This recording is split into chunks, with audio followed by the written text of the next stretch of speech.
Students, आज हम हमारा बीएससी फर्स्ट ईयर मैकेनिक्स का फर्स्ट यूनिट कर रहे हैं। अभी इससे पहले भी हमने इसमें काफी सारे टॉपिक्स किए हैं, ये उसी में ही चल रहा है, हमारा फर्स्ट यूनिट में ही है, ठीक है ना।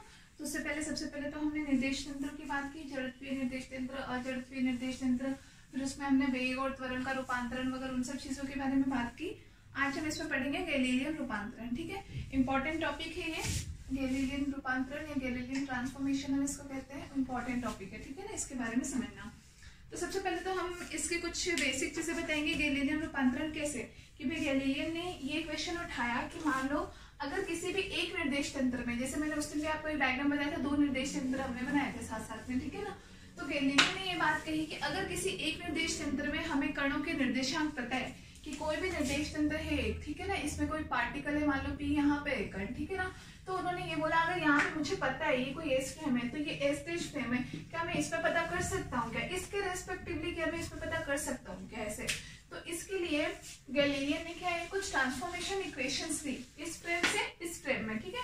कुछ ट्रांसफॉर्मेशन इक्वेशन मतलब कुछ रूपांतरण समीकरणें दी, और फिर उन्होंने कहा कि हाँ, इन रूपांतरण समीकरणों का प्रयोग करके हम क्या कर सकते हैं, एक फ्रेम से दूसरे फ्रेम में भी किसी कण के निर्देशांक हम पता कर सकते हैं, ठीक है। तो उसके बारे में ये पूरा गैलीलियन रूपांतरण है, पूरा टॉपिक बना करके हम इसको पढ़ेंगे। लास्ट में मैं इसके कुछ इक्वेशंस बताऊंगी, वो इक्वेशन आपको याद रखनी है। एग्जाम में इसमें क्वेश्चन आता ही है, आप लोग के बहुत बार आया हुआ भी है। गैलीलियन की रूपांतरण समीकरण लिखो, तो लिखते टाइम क्या है, थोड़ा इधर उधर की बैकग्राउंड बना करके, मतलब अच्छा खासा इसको करके आना दोनों पेपर में, ठीक है ना।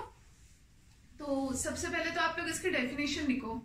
मैं क्या है, पूरा डेफिनेशन वगैरह मैं ब्लैक बोर्ड पे नहीं कर पाऊंगी, क्योंकि फिर ऐसे बहुत ज्यादा मुझे लिखने में भी टाइम लग जाएगा, फिर आप लोग उतारोगे। तो मैं बोलती जा रही हूँ, सब अपनी अपनी नोटबुक्स खोलो और उसमें राइट डाउन करो, ठीक है।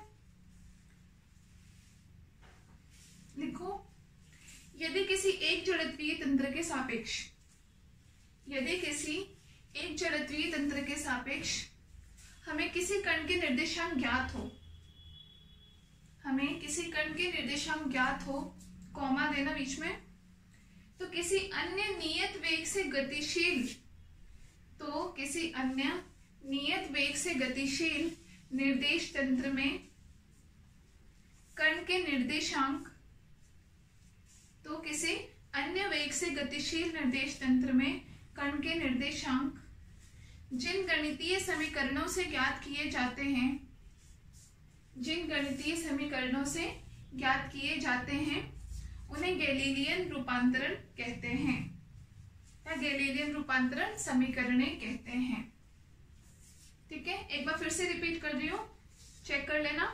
यदि किसी एक जड़त्वीय तंत्र के सापेक्ष हमें किसी कण के निर्देशांक ज्ञात हो, कॉमा, तो किसी अन्य नियत वेग से गतिशील निर्देश तंत्र में कण के निर्देशांक जिन गणितीय समीकरणों से ज्ञात किए जाते हैं, जिन मैथमेटिकल इक्वेशन से ज्ञात किए जाते हैं, उन्हें गैलीलियन रूपांतरण समीकरणें कहते हैं, या गैलीलियन ट्रांसफॉर्मेशन कहते हैं, ठीक है। लिख लिया। अब एक्चुअली में समीकरणें होती क्या है, टाइम इंडिपेंडेंट होती, मतलब टाइम पे डिपेंड नहीं करती। जैसे मैंने अभी बताया, दो फ्रेम है, अब इन दोनों में कि एक तो मान लो कोई v वेलोसिटी से चल भी रहा है ये, ठीक है ना, तो ये दोनों टाइम पे डिपेंड नहीं करेगी।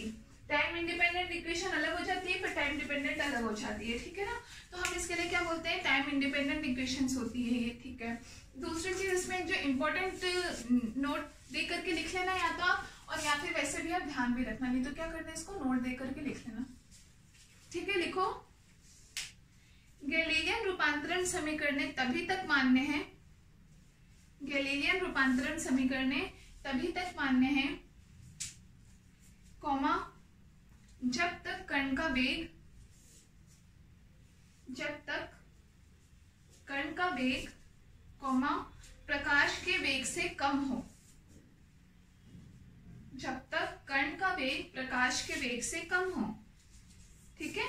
मतलब ये लिख देना, v लेस देन c होना चाहिए, v लेस देन c, ठीक है ना। ये इसमें बहुत ही इम्पोर्टेंट प्रतिबंध बोल दो आप, या इम्पोर्टेंट इसकी कंडीशन बोल सकते हो आप, ठीक है ना। इम्पोर्टेंट क्यों है, क्योंकि देखो सबसे पहली बात हमने बोली कि v लेस देन c क्या होना चाहिए। v तो हमने बताया है, v किसी भी ऑब्जेक्ट की वेलोसिटी है, किसी भी कोई वस्तु है, कोई प्रेक्षक है, उसका वेग है ये v, ठीक है ना। और c होता है प्रकाश का वेग। तो नॉर्मली हम लोग जो रहते हैं, हम किस में रहते हैं, लो वेलोसिटी वर्ल्ड में रहते हैं, लो वेलोसिटी वर्ल्ड। नया वर्ड है ये आप लोग, लो वेलोसिटी वर्ल्ड। लो वेलोसिटी वर्ल्ड कौन सी है? हमारी दुनिया जो है, हम जिस दुनिया में रहते हैं, हम दैनिक जीवन में जो भी गति देखते हैं, चाहे मैं बोल रही हूँ, मेरे बोलने की गति, आपके सुनने की गति, आवाज की, ध्वनि की गति, चाहे कोई पानी बहता है पानी की गति, हवा की गति, साइकिल कोई चल रही है, कोई बस चल रही है, ये जो सारी गतियां हैं, ये सारी गतियां क्या होती है? लो वेलोसिटी वर्ल्ड में आती है। मतलब इनका वेग क्या होता है? न्यून होता है, न्यून वेग में आती है। अब न्यून वेग किसके कंपेयर में? प्रकाश के वेग c के कंपेयर में, ठीक है ना। लाइट का वेग c, जो भी किसमें? निर्वात में, क्योंकि आपको पता है कि निर्वात में लाइट का जो वेग होता है, प्रकाश का वेग जो होता है, वो क्या होता है? बहुत ज्यादा होता है। आप नॉर्मली भी देख लो, जब तक कोई पानी बहेगा उससे पहले आप इधर स्विच ऑन करते हो, उधर लाइट जल जाती है। मतलब कितना फास्ट प्रोसेस होता है, ठीक है। प्रकाश का वेग तुरंत ही बिल्कुल एक एक कोने तक पहुंच जाती है। टाइम तो नहीं लेती कि धीरे धीरे करती आ रही है, या पानी जैसे नदी में बहता है वैसे आ रही है, वैसे नहीं होती। और ये तो कब है? ये तो तब होता है रूम में जब मीडियम होता है, बीच में हवा प्रेजेंट है। अगर हम वैक्यूम में बात करते हैं, निर्वात में, वैक्यूम, इसको हम क्या बोलते हैं? निर्वात।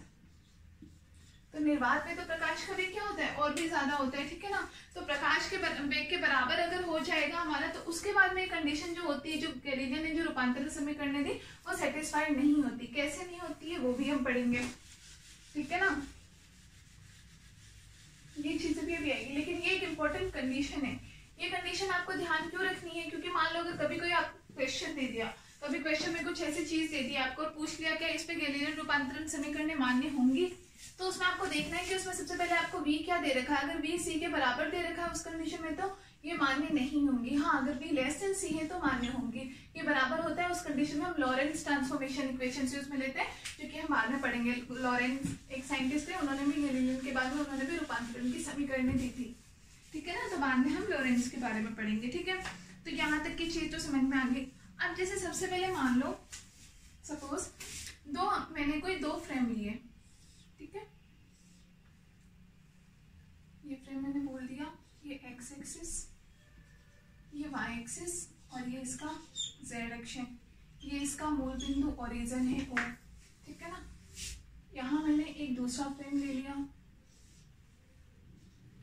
एक्स डैश, वाई डैश और जेड डैश, ये इसके निर्देशांक हो गए, ठीक है ना। मैंने मान लिया कोई पार्टिकल है, कोई पी पार्टिकल वो यहाँ पे प्रेजेंट है,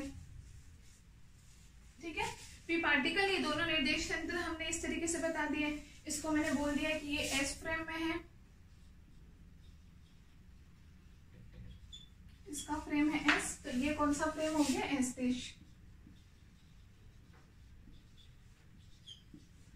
अच्छे से समझना, इंटरेस्टिंग टॉपिक है ये और इम्पोर्टेंट भी है, आगे भी यूज में आएगा आपका ये स्पेशल थ्योरी ऑफ रिलेटिविटी से रिलेटेड ये पूरी चीजें हैं, ठीक है ना। तो ये दो फ्रेम हमने बता दिए, एस और एस डैश, ये दोनों चीजें हमने बता दी, ठीक है। तो हमने ये माना कि ये जो हमारा है फ्रेम एस डैश, हमने माना कि ये v वेग से चल रहा है, v वेलोसिटी से चल रहा है, और जबकि जो एस फ्रेम है ये अपनी जगह पर है। अपनी जगह पे होने का मतलब क्या है? इसके लिए a बराबर 0 है, जब तक हम कोई एक्सटर्नल फोर्स F अप्लाई नहीं करते। हम कह सकते हैं ये न्यूटन की गति के प्रथम नियम से कि जब तक कोई एक्सटर्नल फोर्स नहीं लगाए तब तक इसमें कोई वेलोसिटी, ना तो इसमें वेलोसिटी दे रखी है, ठीक है ना, कोई v वेग से चल भी नहीं रहा, तो ना नियत है ना कुछ नहीं है, तो हम बोल सकते हैं इसके लिए a बराबर 0 है और फोर्स तो हमने अप्लाई किया ही नहीं है, ठीक है। ये दोनों की दोनों इसमें कंडीशन हो गई, ठीक है। तो हमने फर्स्ट, इससे पहली क्लास में जब मैंने बताया था तो उसमें मैंने आपको एक डेफिनेशन लिखवाई थी, क्या कि एक जड़त्वीय फ्रेम की अपेक्षा एक समान वेग से गतिशील फ्रेम भी जड़त्वीय होता है, ठीक है ना। उस दिन भी हमने ऐसे ही दो में हमने बताया था, मैंने आपको एक बस का और बस में बैठे हुए आंधे का एग्जाम्पल देके बताया था कि क्या कि अगर मान लो ये फ्रेम जो है ये अगर बिल्कुल जड़त्वीय है, तो इसको मैंने बताया कि एक समान वेग b से चल रहा है, लेकिन इसके सापेक्ष ये भी कैसा होगा? जड़त्वीय निर्देश तंत्र ही कहलाएगा ये भी, ठीक है। एक समान वेग से गतिशील है क्योंकि, तो इसलिए ये भी क्या कहलाएगा? जड़त्वीय निर्देश तंत्र कहलाएगा, ठीक है। ये हो गया। अब जैसे हम इन दोनों की पोजीशन देखते हैं दोनों फ्रेम की, ठीक है। तो दोनों यहाँ से हमें क्या दिख रहे हैं कि x और x डैश जो है दोनों एक ही दिशा में है, जिनको हमने सकारात्मक x दिशा में ले लिया है, ठीक है ना। या यहाँ पे y और y डैश ये दोनों बिल्कुल एक दूसरे के पैरेलल है, z और z डैश एक दूसरे के पैरेलल है, तो ये दोनों बिल्कुल सेम है। जरूरी नहीं होती है कंडीशन, किसी भी कंडीशन से हो सकते हैं, ये दोनों फ्रेम हो सकते हैं एक दूसरे के ऊपर किसी डिग्री पे झुके हुए हों, ये हो सकते हैं एक दूसरे के आगे पीछे ऊपर नीचे कैसे भी रखे हुए हो सकते हैं, ठीक है ना। यहाँ हमने ये कंडीशन ली है कि मान लो दोनों बिल्कुल इक्वली रखे हुए हैं, कि दोनों के एक्सिस जो हैं ये दोनों एक्सिस कैसे हैं, बिल्कुल बराबर में है। एक्स एक्स डैश के पैरेलल में है, वाई वाई डैश है, तो जेड जेड डैश के पैरेलल में है, ठीक है। अब हम क्या बात करते हैं, हमने क्योंकि बोला ये तो रेस्ट में है एज इट इज है, ठीक है ना। इसके लिए हमने बोला है कि ये वी वेग से गति कर रहा है, ठीक है। वी वेग से गति करने का मतलब क्या हुआ, वी वेग से गति करते हुए ये आगे जा रहा है, इसका मतलब ये धीरे धीरे चल रहा है। हमने ये बोला कि स्टार्टिंग में इसका मतलब जो ये फ्रेम है ये पहले यहाँ रहा होगा, ठीक है। इस फ्रेम के ऊपर मान लो या इससे भी पहले मान लो कि ये यहाँ रहा होगा इससे पहले, ठीक है। धीरे धीरे क्योंकि वो तो गति कर रहा है, ये तो अपनी जगह पर ही है, तो क्या हुआ कि ये भी धीरे धीरे गति करते करते पहले इसके ऊपर आया वो, या हमने स्टार्टिंग कंडीशन मान लो यही मान ली कि t बराबर 0 टाइम पर जब था तो ये दोनों फ्रेम बिल्कुल एक के ऊपर एक रखे हुए थे। फिर धीरे धीरे ये तो अपनी जगह ही रह गया, जबकि ये विवेक से गति करते करते ये हमारा यहाँ तक पहुंच गया, ठीक है ना, क्योंकि उसको हम गति करते हुए दिखा रहे हैं। इसलिए तो हम ऐसे बोल सकते हैं कि जब O और O डैश ये दोनों जब एक दूसरे को क्रॉस करते हैं, जब O और O डैश एक दूसरे को क्रॉस करते हैं, क्रॉस किस टाइम पे करेंगे, जब ये दोनों एक दूसरे के ऊपर रहे होंगे, जब बिल्कुल सेम रहे होंगे, तो y के ऊपर y डैश रहा होगा, x के ऊपर x डैश, z के ऊपर z डैश रहा होगा और O के ऊपर O डैश रहा होगा, तो वो इन दोनों की क्रॉसिंग कंडीशन रही होगी, ठीक है ना। तो उस क्रॉसिंग कंडीशन में हम ये बोल सकते हैं t बराबर 0 टाइम मैंने मान लिया कि इनिशियल हमने कंडीशन में ही मान ली, हो सकता है उससे पहले रहा, मैंने माना कि भाई इनिशियल कंडीशन जो है उसमें ये दोनों एक दूसरे के ऊपर थे, तो t बराबर 0, तो हम इसको क्या बोलेंगे, s फ्रेम में,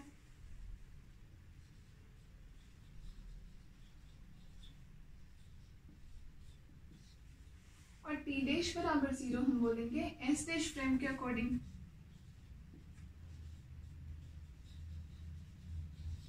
t और t डैश कैसे, हमने इस पॉइंट के निर्देशांक बताए, इसके निर्देशांक अगर मैं s फ्रेम के हिसाब से बताऊं तो मैं क्या बोलूंगी, x, y और z है, और t टाइम पर है इसके निर्देशांक, ठीक है ना। अगर मैं s डैश के सापेक्ष इस कण के निर्देशांक बताऊंगी तो मैं क्या बोलूंगी, x dash, y dash, z dash और t डैश टाइम पर है, ठीक है ना। तो हमने इन दोनों की ये कौन सी कंडीशन थी, when O crossing O dash,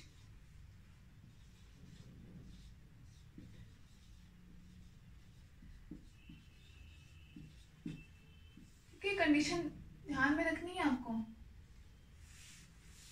और O डैश ये दोनों कंडीशन जब एक दूसरे को हमने बोला, जब ये दोनों एक दूसरे को क्रॉस कर रहे थे तो उस टाइम पे हमने टाइम लिया कि टाइम t बराबर 0 था, लेकिन वो टाइम क्या है कि मैंने s फ्रेम के अकॉर्डिंग बोला तो वो t बराबर 0 बोला। अगर s डैश फ्रेम के अकॉर्डिंग में बोलो तो मैं उसको बोलूंगी कि t डैश बराबर 0 होता है, ठीक है ना।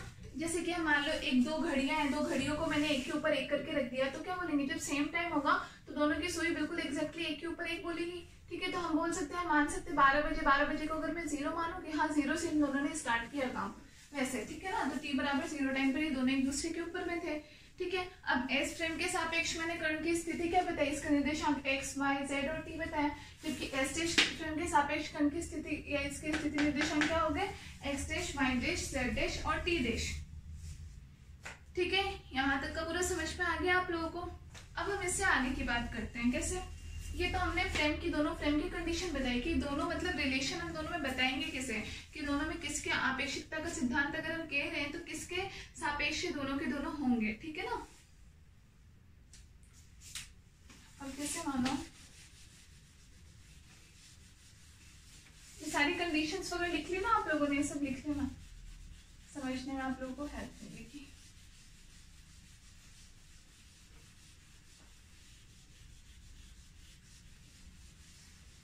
अब जैसे मान लो मैं इन दोनों निर्देशांकों को ऐसे मानो, इन दोनों फ्रेम को,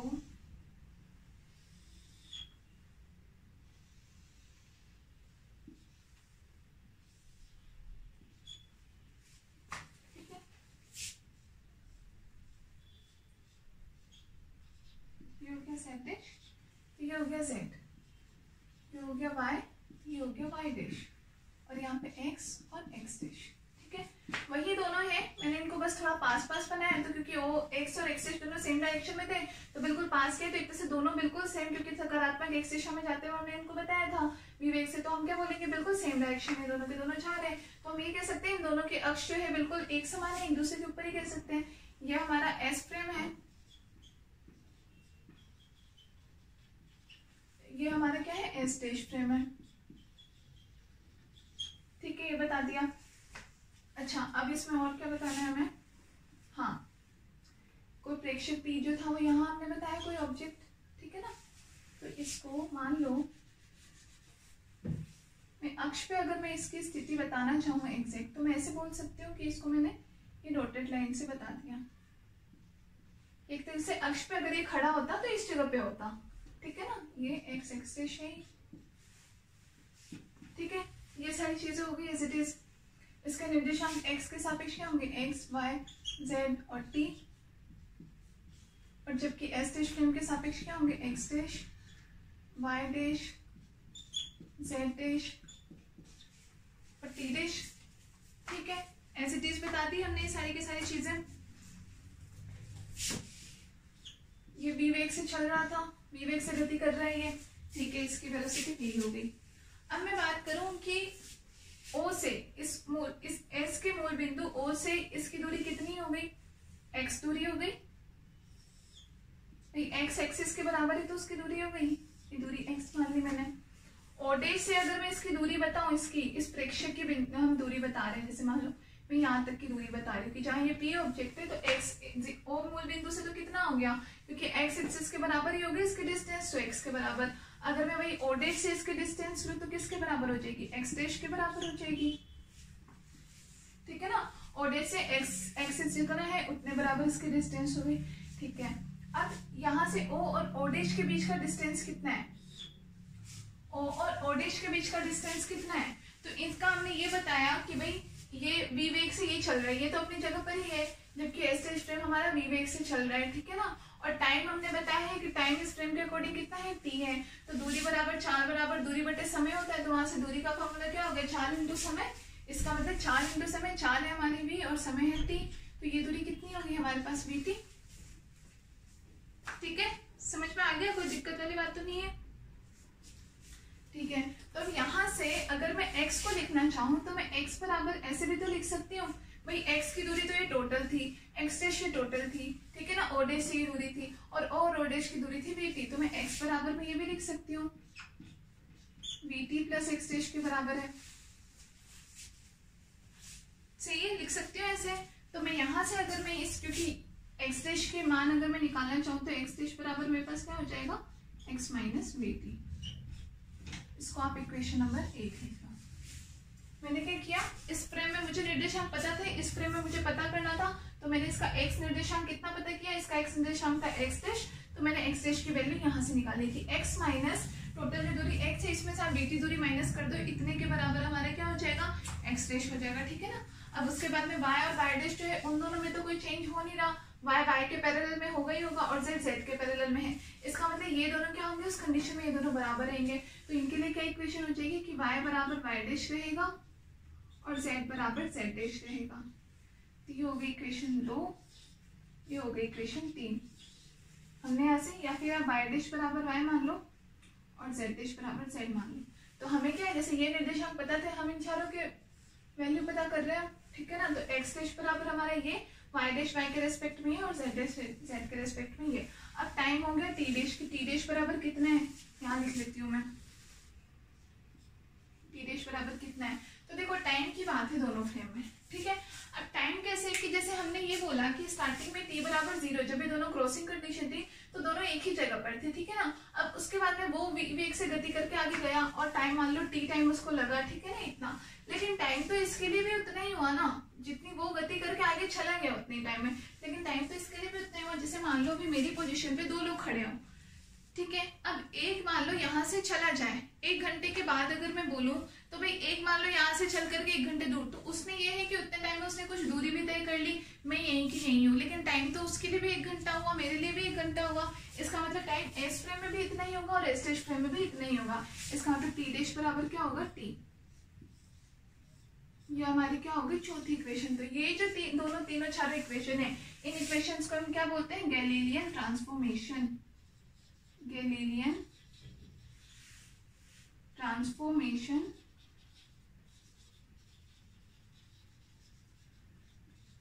इक्वेशन, गैलीलियन की रूपांतरण समीकरण, ठीक है, तो ये पूरा का पूरा आप लिख लो और ये चारों इक्वेशन हो जाएगी। चारों निर्देशांकों को एक फ्रेम में हमें पता तो दूसरे फ्रेम में हम कैसे पता कर सकते हैं, उनके चारों निर्देशांकों पे।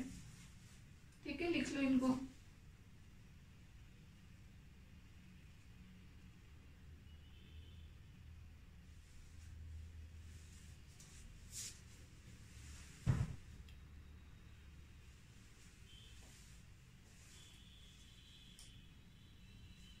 समझ में आ गया? इसमें कोई प्रॉब्लम वाली बात तो नहीं है।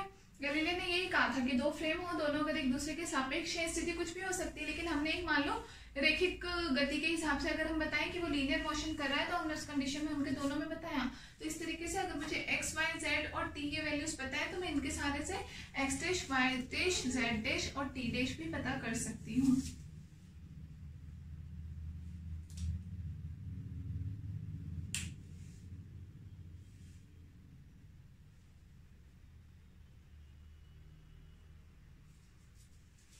ठीक है, ये लिखे आपने। अब जैसे मान लो आप चाहो तो दूसरा डायग्राम बना लो, या फिर चलो दूसरा ही बना लेते हैं, इसमें तो कंफ्यूजन हो जाएगा आप लोग।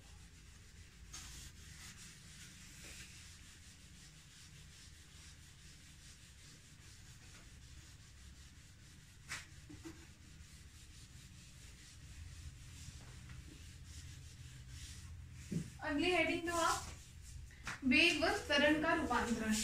गैलीलियन ट्रांसफॉर्मेशन इक्वेशन कंप्लीट हो गई।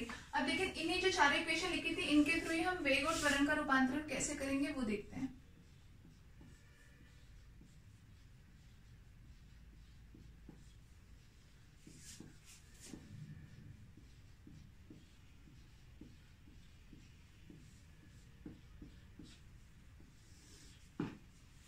वेग और त्वरण का रूपांतरण, ठीक है। तो अभी जैसे मैंने जो डायग्राम बनाया था मैं उसी को एक बार शॉर्ट में वापस से बनाऊं।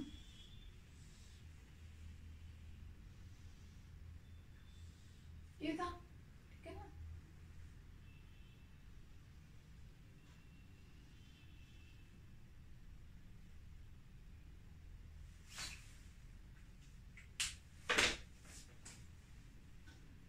यहाँ पे क्या था, बिंदु P था, ये मान लो O था, ये O डैश था, ये दूरी हमने क्या ली थी, v थी, क्योंकि ये किस वेग से चल रहा था, v वेग से। अब मान लो मैं यहाँ से इन दोनों की दूरी बताऊं, ठीक है, तो एक तो हो गई मेरी दूरी ये, ठीक है, ये दूरी, और यहाँ से इसकी दूरी मैं बताऊं।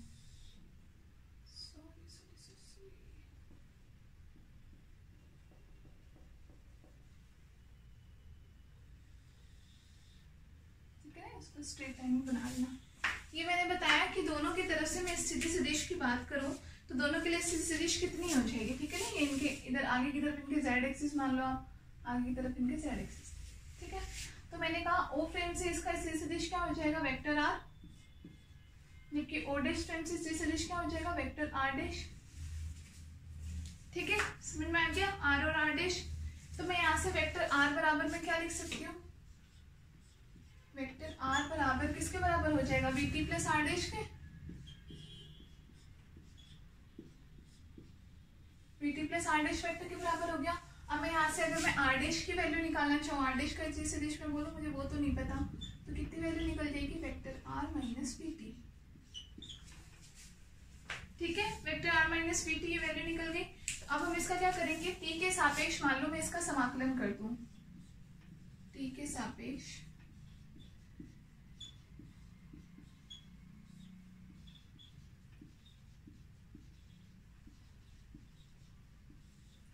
समाकलन करने पर, समाकलन सॉरी अवकलन, समाकलन डिफरेंशिएट कर दूं मैं, है ना, अवकलन, ठीक है। इधर मैं क्या कर दूंगी, D R dash upon D T बराबर इधर D R upon D T, और माइनस के इधर ये बी तो है ही, और ये डी टी अपॉन में डी टी, ठीक है। इसके सापेक्ष समाकलन मैंने ये कर दिया। तो यहाँ से मेरे पास क्या होगा, D R upon D T आपको पता है इसी में परिवर्तन वेग के बराबर होता है, तो ये तो मेरे पास आ गया वी डैश वेक्टर बराबर में वी और माइनस वी कैपिटल वी। ये मेरे पास वेग का रिलेशन आ गया, वेग में संबंध आ गया मेरे पास। ठीक है, समझ में आ गया। वी डैश में कैसे, अगर मुझे वी पता है तो मैं वी डैश की वैल्यू इस फॉर्मूले से निकाल सकती हूँ। यहाँ पे वी बराबर क्या होगा,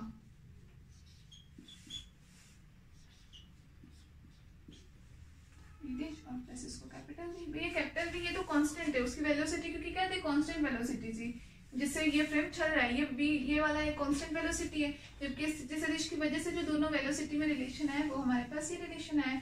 ठीक है, हमने बताया कि वेग का रूपांतरण कैसे कर सकते हैं। अगर एक फ्रेम में वेग पता है तो दूसरे फ्रेम में वेग हम इस फॉर्मूले से निकाल सकते हैं। ठीक है, लिख लो इसको।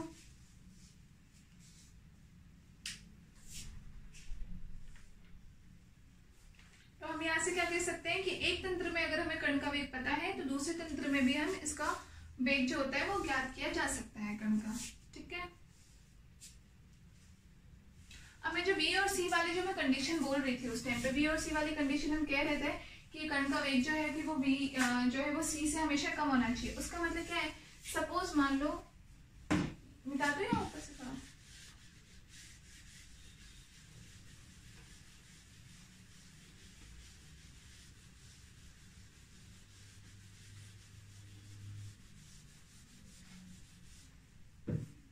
जैसे ये एक कंडीशन है बीच में, आप कंडीशन ही लिख लेना। ठीक है ना, इसमें ये आप नहीं है कंडीशन मान लो। अब मैं ये मान लूं कि ये जो v कांस्टेंट वेलोसिटी से जो चल रहा था एस्टेज फ्रेम, मैं ये बोलूं कि वो v जो है वो प्रकाश के वेग c के बराबर है। v बराबर c है, लाइट वेलोसिटी के बराबर है ये v बराबर c। तो इस इक्वेशन से क्या आ जाएगा मेरे पास कि v जो मैं एस फ्रेम की वेलोसिटी निकालूं किसके बराबर हो जाएगा, v डैश प्लस c के बराबर हो जाएगा। इसका मतलब आप क्या कहना चाह रहे हो कि v जो है वो ग्रेटर देन c है, कि v में आप v डैश को ऐड कर रहे हो और उसके बाद में आपके पास वेलोसिटी आ रही है। मतलब आप ये बोल रहे हो कि जो हमारी वेलोसिटी वो लाइट की वेलोसिटी से भी ज्यादा है, जो चीज की हमें पता है कि ऐसा नहीं होता, ये तो साइंटिफिकली प्रूफ है कि लाइट की वेलोसिटी जो होती है वो सबसे ज्यादा होती है। इसी वजह से हम कहते हैं कि ये कंडीशन कैसी होती है, इम्पॉसिबल होती है। ये कंडीशन कैसी होती है, इम्पॉसिबल होती है। इस वजह से हम बोलते हैं कि गैलीलियन की जो रूपांतरण समीकरण है वो केवल उस कंडीशन में ही लग सकती है कि जब तक v लेस देन c हो, अदरवाइज इससे ज्यादा होने पर तो क्या हो जाएगा, इम्पॉसिबल वैल्यूज आ जाएगी हमारे पास। ठीक है ना, तो ये एक कंडीशन जो उस टाइम हम बात कर रहे थे वो बस समझाइए यहाँ पे। ठीक है,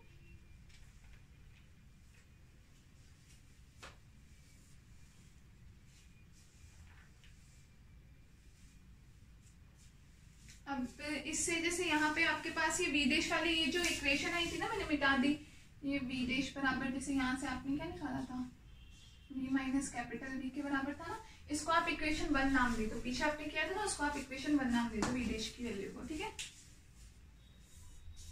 वेग का रूपांतरण था वो, वहां से हमने v डैश पता किया था। अब मैं यहाँ पे क्या करूँ, इसके आगे ये तो बीच में कंडीशन नोट डाल के लिख लेना। अब इसके आगे देखो, ये इसके बाद में हमने वेग की वैल्यू निकाली थी, ये था वेग का रूपांतरण। v डैश का अगर नहीं पता हो तो v हम कैसे निकाल सकते हैं। अब इस समीकरण 1 का मैं एक बार फिर से t के सापेक्ष अवकलन कर दूं। समीकरण 1 का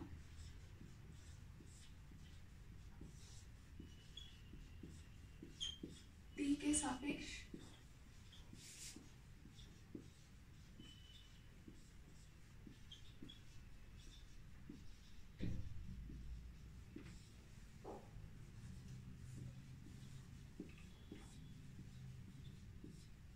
अवकलन करने पर, तो इसको कर दो, क्या हो जाएगा आपके पास dv डैश अपॉन में dt equal to dv upon dt और minus d capital V upon में dt। इसको थोड़ा कैपिटल लिखना तो आपको ध्यान में रहे, याद रहे।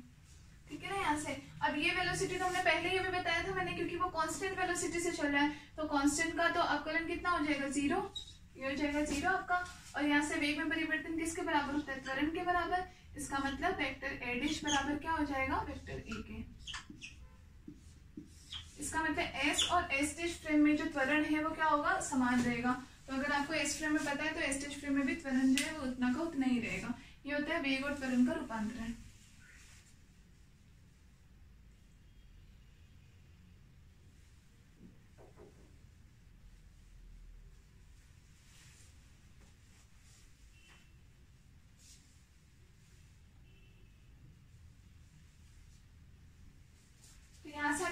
सकते हो कि गैलीलियन रूपांतरण में त्वरण क्या रहता है आपका, निश्चल रहता है, निश्चल रहता है या फिर सेम रहता है या फिर समान रहता है, ठीक है ना। आप ये लिख लो क्या कि गैलीलियन रूपांतरण में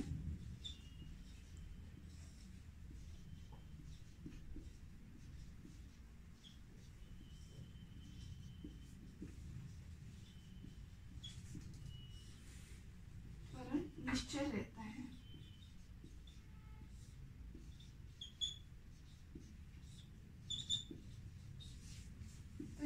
ध्यान रखना है चीज, कभी त्वरण पे डायरेक्ट आ जाए तो आप बोल सकते हो कि त्वरण तो वहां पे कैसा रहेगा, बिल्कुल सेम रहेगा, निश्चय रहता है दोनों में, ठीक है। तो ये था आपका पूरा गैलीलियन ट्रांसफॉर्मेशन। और उसके बाद में वेग और त्वरण का भी हम एक से दूसरे में रूपांतरण में कोऑर्डिनेट्स का रूपांतरण तो हमने पहले कर ही लिया था, x x dash y y dash z z dash t t dash, और उसके बाद में हमने वेलोसिटी और एक्सेलरेशन इन दोनों का भी ट्रांसफॉर्मेशन इक्वेशन हमारे पास आ गई, ठीक है ना। इसको भी आप नाम देना, कोई इक्वेशन नंबर 2 वगैरह कुछ, इसको भी नाम देना, ठीक है। ये आपका हो गया। अब आप नेक्स्ट टॉपिक डालो,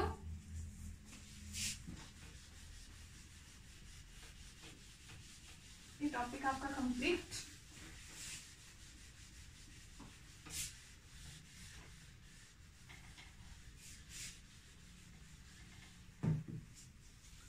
टॉपिक डालो आप गैलीलियन निश्चलता सिद्धांत।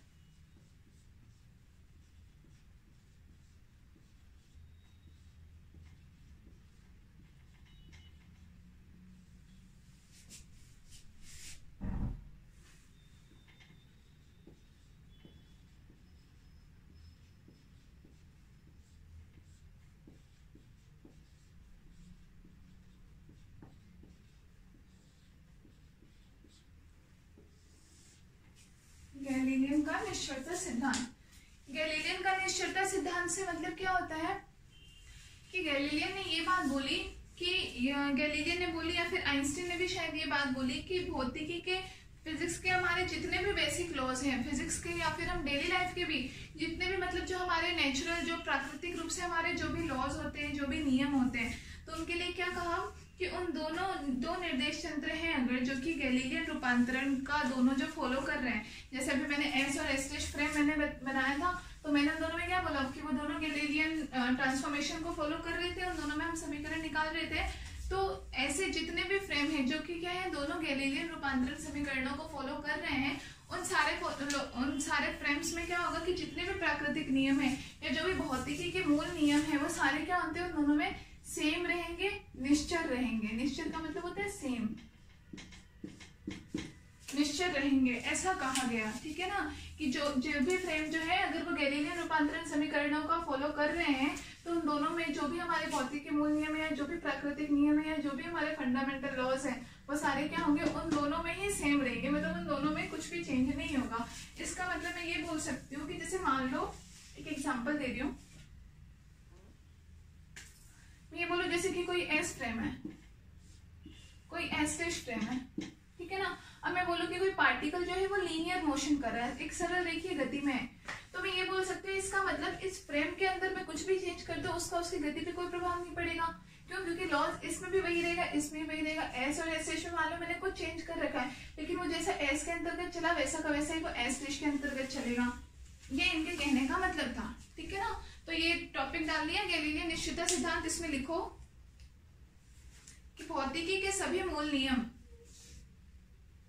भौतिकी के सभी मूल नियम उन दो निर्देश तंत्रों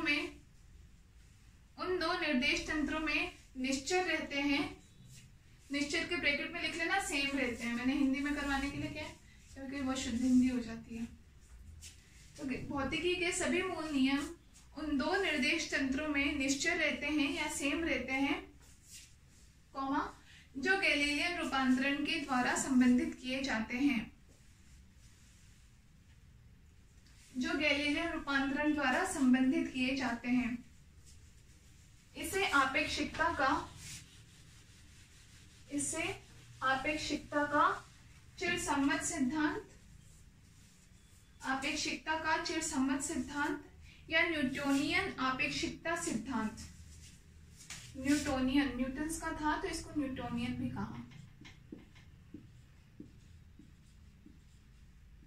न्यूटोनियन न्यूटोनियन आपेक्षिकता सिद्धांत, या फिर ब्रैकेट में लिख लेना स्पेशल थ्योरी ऑफ रिलेटिविटी।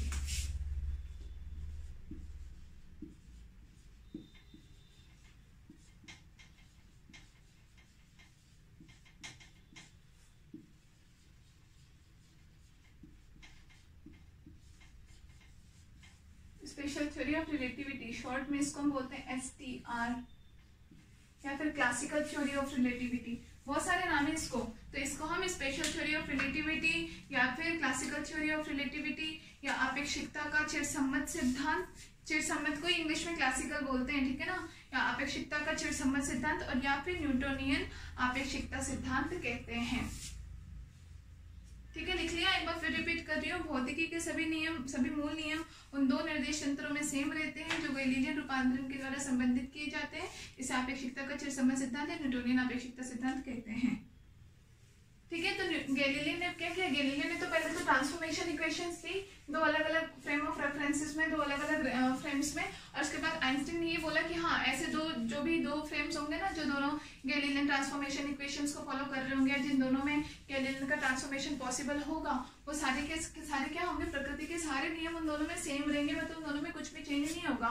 तो उन दोनों में ऐसा रिलेशन बताया, इसलिए इसको हमने क्या बोला, स्पेशल थ्योरी ऑफ रिलेटिविटी बोला। ठीक है ना, तो हमने अभी मेन जो चीज है हमारी, एक नोट देख करके एक चीज लिख लेना, नोट देख के लिखना कि हमने जो सबसे मेन जो कंडीशन पढ़ी थी सॉरी गैलीलियन ट्रांसफॉर्मेशन इक्वेशन की कंडीशन हमने क्या पढ़ी थी कि V should be less than C, V C से छोटा ही हो, तब तो आप क्या करोगे, गैलीलियन ट्रांसफॉर्मेशन,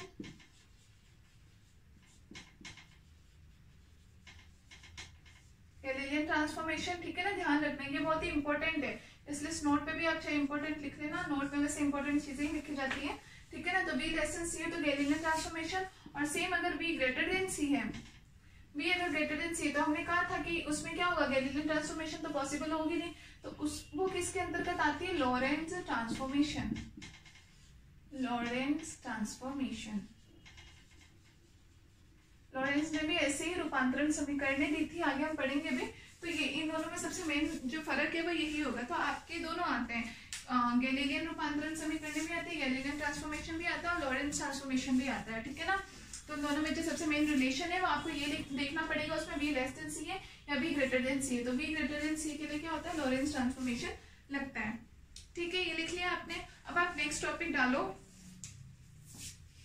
नेक्स्ट टॉपिक आप क्या डालोगे, मैं बोलूंगी आप लिखते जाना, STR special theory of relativity, short में लिख देना STR की मूल अवधारणाएं, STR की मूल अवधारणाएं। ठीक है ना, इसके बेसिकली दो पोस्टुलेट थे, दो इसकी मूल अवधारणाएं थी, क्या क्या थी वो दोनों लिखो। पहला फर्स्ट टॉपिक, फर्स्ट नंबर लिखो इसमें, मूल अवधारणाओं में फर्स्ट नंबर लिखो, प्रकृति के सभी नियम, पहला क्या था, प्रकृति के सभी नियम कॉमा सभी जड़त्वीय निर्देश तंत्रों में, सभी जड़त्वीय निर्देश तंत्रों में समान होते हैं। जो अभी हम जो थ्योरी की बात कर रहे थे कि आइंस्टीन ने जो थ्योरी बताई कि जिनमें गैलीलियन ट्रांसफॉर्मेशन लगता है, वो दोनों निर्देश तंत्र जो होते हैं उनमें सभी गति के नियम समान होते हैं, और उसको हमने क्या बोला, स्पेशल थ्योरी ऑफ रिलेटिविटी। तो उसको शॉर्ट में लिखने के लिए हमने STR की मूल अवधारणा, कभी कोई पूछ ले स्पेशल थ्योरी ऑफ रिलेटिविटी क्या है, तो मेनली जो मैं दो पोस्टुलेट्स लिखवा रही हूँ आपको, दो अवधारणा, ये दोनों बता देना कि भाई उस थ्योरी के अकॉर्डिंग ऐसे ऐसे कहा गया था। ठीक है ना, तो उसमें पहला अपन लिख रहे हैं कि प्रकृति के सभी नियम सभी जड़त्वीय निर्देश तंत्रों में समान होते हैं। ठीक है, लिखो लाइन फुल स्टॉप जो भी है।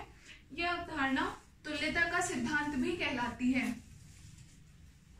यह अवधारणा तुल्यता का सिद्धांत, एक दोनों में हम तुलना करते हैं ना एक तरीके से, तो तुल्यता का सिद्धांत, या हम इसको बोलते हैं लॉ ऑफ इक्विवेलेंस,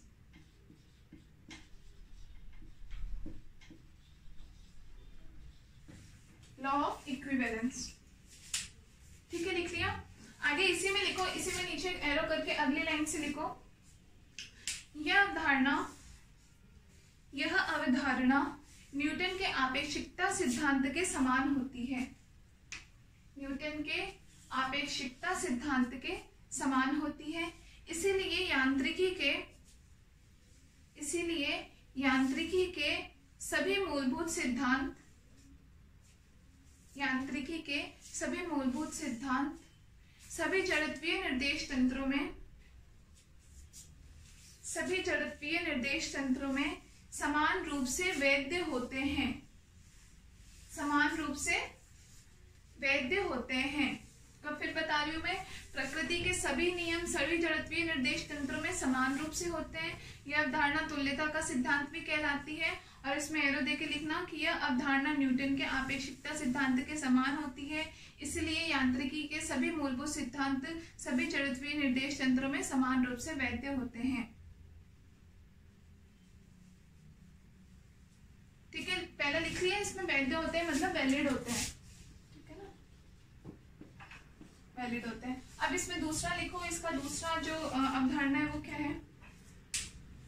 दूसरा में लिखो, सभी जड़त्वीय निर्देश तंत्रों में प्रकाश के वेग का मान, वैल्यू ऑफ लाइट वेलोसिटी, प्रकाश के वेग का मान सभी दिशाओं में समान रहता है। सभी दिशाओं में समान रहता है। अतः प्रकाश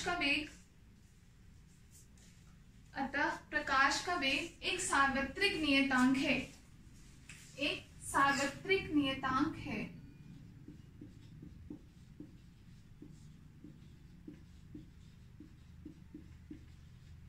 या इसको हम क्या बोलते हैं, यूनिवर्सल कांस्टेंट है। एक यूनिवर्सल कांस्टेंट है। तो लाइट वेलोसिटी की वैल्यू क्या होती है, आप लोगों को याद होगी, 3 × 10⁸ मीटर पर सेकेंड होता है। क्योंकि हमने इसको कांस्टेंट क्यों मान लिया, क्योंकि किसी भी डायरेक्शन में चेंज हुई नहीं, हर डायरेक्शन में इतनी थी। इसका मतलब है कि तो किसी फ्रेम का फर्स्ट पोस्टुलेट से हमने ये बता दिया कि भाई किसी फ्रेम में तो ये चीज चेंज होने वाली नहीं है, फंडामेंटल लॉ है तो, और ऊपर से डायरेक्शन का भी इस पर कोई फर्क नहीं होना। इसका मतलब हर कंडीशन में लाइट वेलोसिटी तो इतनी ही रहेगी। तो इसको हमने क्या मान लिया, ये एक सार्वत्रिक नियतांक है, एक यूनिवर्सल कांस्टेंट है। ठीक है, लिखो आगे इसी में, अतः प्रकाश का वेग स्रोत के वेग वेलोसिटी ऑफ सोर्स या प्रेक्षक के वेग पर निर्भर नहीं करता। अतः प्रकाश का वेग स्रोत के वेग या प्रेक्षक के वेग पर निर्भर नहीं करता। ठीक है, तो किसी भी फ्रेम में आप बात करो, वहां पे भले ही ऑब्जर्वर किसी भी जगह ऑब्जर्वर किसी भी वेलोसिटी से मूव कर रहा हो तो, या फिर सोर्स जो है सोर्स किसी वेलोसिटी को, लेकिन लाइट वेलोसिटी तो ये 3 × 10⁸ है, तो लाइट वेलोसिटी इतनी की इतनी रहेगी। इसलिए इसको हमने क्या मान लिया, एक यूनिवर्सल कांस्टेंट मान लिया। ठीक है, लिख लिया। इसके नीचे नोट दे करके एक इंपॉर्टेंट लाइन लिख लो। ये दोनों मेन पोस्टुलेट थे एसटीआर के। ठीक है ना, इसके नीचे नोट दे करके एक लाइन लिखो, इंपॉर्टेंट है वो। उपयुक्त सिद्धांत, अभी जो अपन ने दोनों सिद्धांत लिखे उनकी बात कर रहे हैं। उपयुक्त सिद्धांत केवल जड़त्वीय निर्देश तंत्रों पर ही मान्य है। केवल जड़त्वीय निर्देश तंत्रों पर ही मान्य है। ठीक है ना, तो ये दोनों एसटीआर के दोनों मेन पोस्टुलेट्स हैं, लेकिन दोनों लगेंगे किसमें, only inertial frame of reference पर ही दोनों वैलिड होते हैं।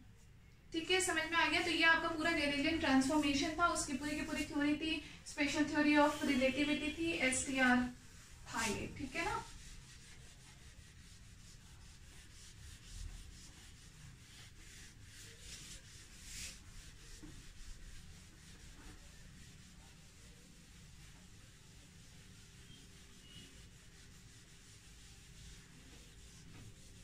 ज़्यादा कुछ में ऐसा हार्ड एंड फास्ट कुछ टफ नहीं है, छोटा सा ही है। ठीक है, तो अब ये बात तो हो गई यहाँ तक की तो गैलीलियन ट्रांसफॉर्मेशन की। फिर इसके बाद में आइंस्टाइन ने ये बात बोली या लॉरेंट ने ये बात बोली कि अगर कोई दो घटनाएं किसी एक निर्देश तंत्र में, गैलीलियन आइंस्टाइन ने तो ये बात बोली थी कि अगर एक फ्रेम ऑफ रेफरेंस में सेम है तो दूसरे में भी दोनों सेम ही होने चाहिए।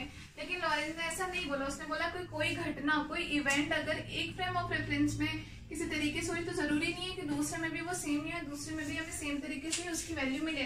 तो उसके लिए लॉरेंट ने कुछ ट्रांसफॉर्मेशन इक्वेशन दी, जिनको हम बोलते हैं लॉरेंट्स ट्रांसफॉर्मेशन।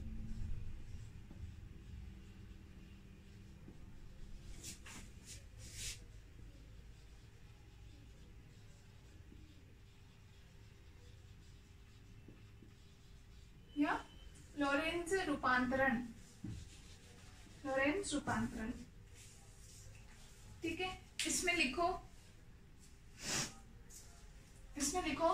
लॉरेंस के अनुसार,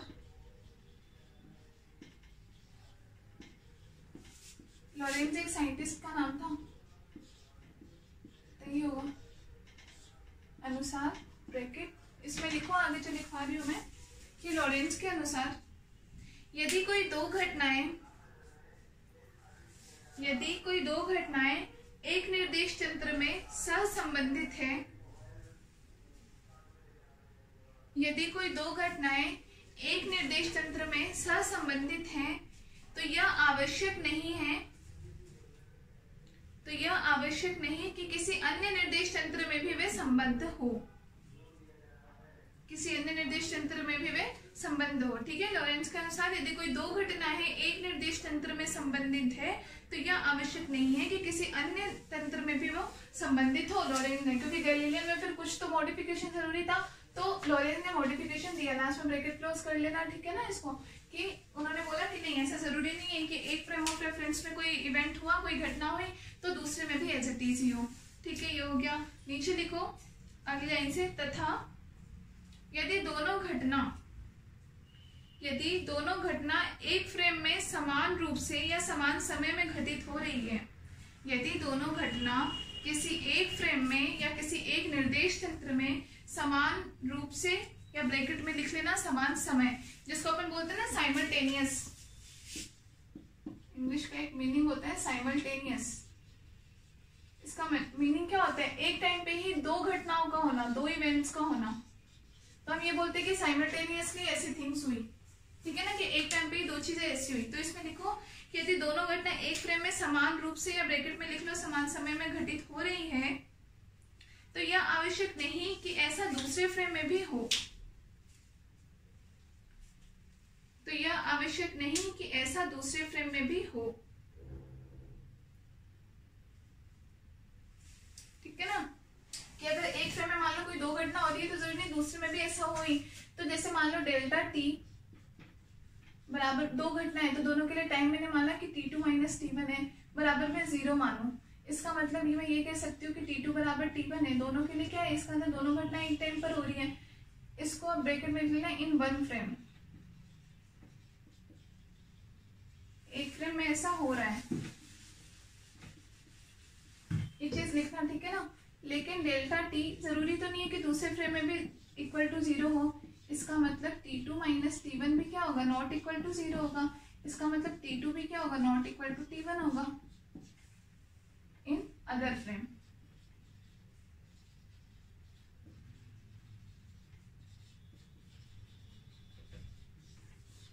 ठीक है ना, कि जरूरी नहीं दोनों में एक में सेम टाइम पे हुई तो दूसरे पे भी दोनों सेम टाइम पर ही हो।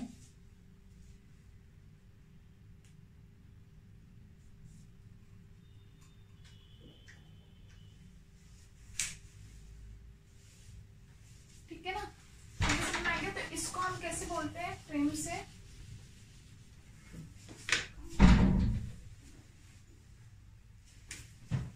जैसे कि मान लो हमने ये बोला कि ये एस और एस डिश टू फ्रेम जैसे हमने पहले बनाए थे, ओ डिश एस और एस डिश फ्रेम हमने बनाया। ठीक है, अब हम ये कह रहे हैं कि मान लो कोई दो घटना है, इसमें जो है वो सेम टाइम पर ही परफॉर्म हो रही है। ठीक है, दोनों का स्थिति सदिश मान लो मैं ये बोलो ये v वेलोसिटी है, अब मैं ये बोलूं कि जैसे इसका स्थिति सदिश r वेक्टर है और इसका स्थिति सदिश क्या हो, r डैश वेक्टर हो, तो ये दोनों क्या है, बिल्कुल एक जगह पे एक दूसरे को इंटरसेक्ट करे, एक जगह पे एक दूसरे को क्या करे, प्रतिच्छेद करे। ठीक है ना, कि दोनों हम ये बोल सकते हैं कि दो इवेंट को शो कर रहे हैं, ये दोनों इवेंट क्या है, एक ही टाइम पर हो रहे हैं, सहसंबद्ध या कोलिनियर जिनको हम बोलते हैं वो है। ठीक है, तो ऐसी कंडीशन में क्या हुआ कि लॉरेंस ने कुछ ट्रांसफॉर्मेशन की इक्वेशंस दी अपनी। ये जो दो कंडीशन जो हमने अभी लिखवाई थी, वो कंडीशन ये इस डायग्राम से हम कंडीशन को शो कर रहे हैं कि एक में अगर ये पॉसिबल है तो लॉरेंस ने भी उसके लिए क्या है, अपनी ट्रांसफॉर्मेशन की इक्वेशंस दी, जिसके अकॉर्डिंग अगर मैं यहाँ से एक्स डैश में पता करना चाहूँ तो एक्स डैश बराबर क्या होगा, gamma X minus B T. जैसे हमने पीछे निकाला था सेम निकलेगा, बस इसमें एक फैक्टर गामा का और आ जाएगा। ठीक है, बाकी वाई डैश बराबर वाई रहेगा और z डैश बराबर z रहेगा। ठीक है, gamma x minus V T, Y dash बराबर y, z डैश बराबर z रहेगा और t डैश बराबर, लेकिन यहाँ पे ये दोनों में टाइम सेम नहीं होगा। अभी मैंने वही बताया कि अगर एक में डेल्टा टी बराबर 0 है तो जरूरी नहीं है कि दूसरे में भी डेल्टा टी जो है कि वो बराबर 0 ही हो। तो यहाँ से हमने यहाँ पे ये चेंज आ गया कि इसमें उसमें तो हमने बोला था कि टाइम भी दोनों फ्रेम में सेम रहेगा, जबकि यहाँ पे टाइम दोनों फ्रेम में सेम नहीं रहेगा। तो इसलिए टी डैश का एक फॉर्मूला क्या दिया, टी डैश बराबर क्या चेंज हो जाएगा, गामा